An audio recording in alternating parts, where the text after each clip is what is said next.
आपण पाहताय the Vidarbha news, विदर्भाचा बुलंद आवाज।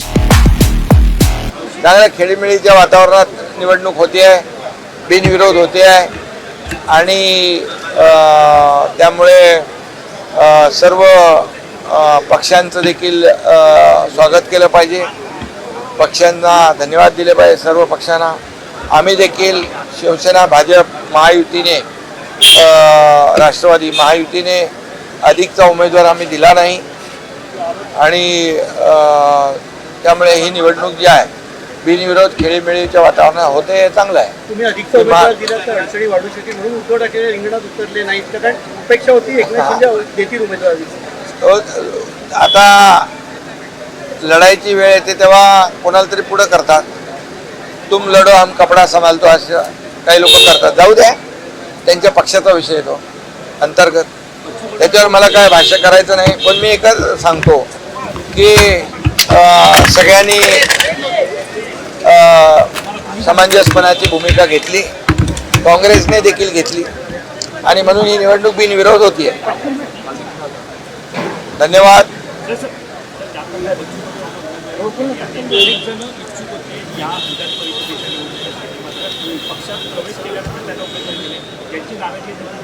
कोणाची नाराजी आहे? तुम्हाला कोणी बोललं का? इच्छुक अनेक असतात, जागा कमी असतात आणि बच्चू कडू काही नवीन नाही आमच्यासाठी। बच्चू कडू हा जुना शिवसैनिक आहे, हळाचा शिवसैनिक आहे, बाळासाहेबांच्या सोबत काम केलेलं आहे आणि जेव्हा आम्ही निर्णय घेतला उठावाचा,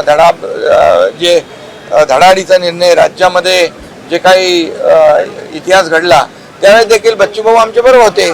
त्यामुळे बच्चूभाऊंच्या बद्दल असं कुठलंही काही, एक लढवय्या कार्यकर्ता आहे, गोरगरिबांसाठी लढणारा आहे, दिव्यांगांसाठी लढणारा आहे, एक आक्रमक नेतृत्व आहे, एक तरुणांचा एक आशावादी चेहरा आहे।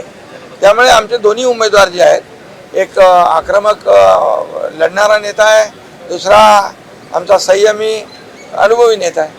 मिसिंग लिंकचं एका बाजूला उद्या उद्घाटन होणार आहे आणि सरकार मानपूरला प्रचंड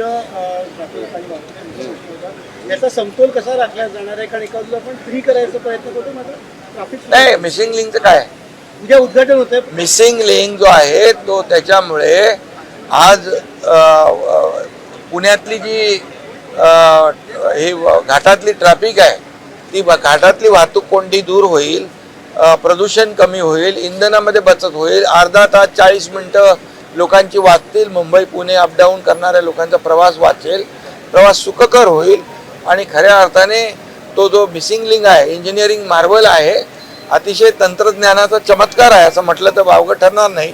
कारण तो जगातला वायडेस्ट टनल आहे आणि जो वायाडक्ट आहे तो देखील भारतातला सगळ्यात उंच वायाडक्ट आहे। त्यामुळे एक चांगली सुविधा उद्या लोकांना मिळणार आहे। अपने दोनों उम्मीदवारों के साथ सर मौजूद हैं, नामांकन जो है इस समय हुआ है, क्या कुछ कहेंगे? दोनों उम्मीदवार जो है हमारे शिवसेना के, एक अनुभवी है और एक हमारा जिन्होंने विधान परिषद में कई साल काम किया, नीलम ताई ने, उनका अनुभव भी है और उन्होंने कई जो अन्याय के खिलाफ में जहाँ महिलाओं के ऊपर अत्याचार हुए, अन्याय हुआ, वहाँ उन्होंने वो गए और विधान परिषद में भी उस मुद्दे को उठाकर वो पीड़ितों को न्याय देने का काम उन्होंने किया है। हर कई क्षेत्रों में उन्होंने काम किया है, तो उनका अनुभव है और निश्चित रूप से इसका फ़ायदा पार्टी को होगा। और दूसरे हमारे बच्चू कडू जो है वो एक आक्रामक नेता के रूप में उनकी पहचान है।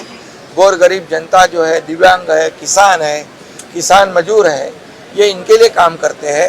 कई आंदोलन में उन्होंने भाग लिया है और किसान कर्ज माफ़ी का भी आंदोलन उन्होंने किया।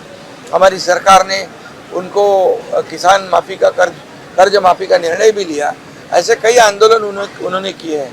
तो इसलिए ये आम सर्वसामान्य जनता जो है उसके लिए लड़ने वाला आक्रामक नेता है।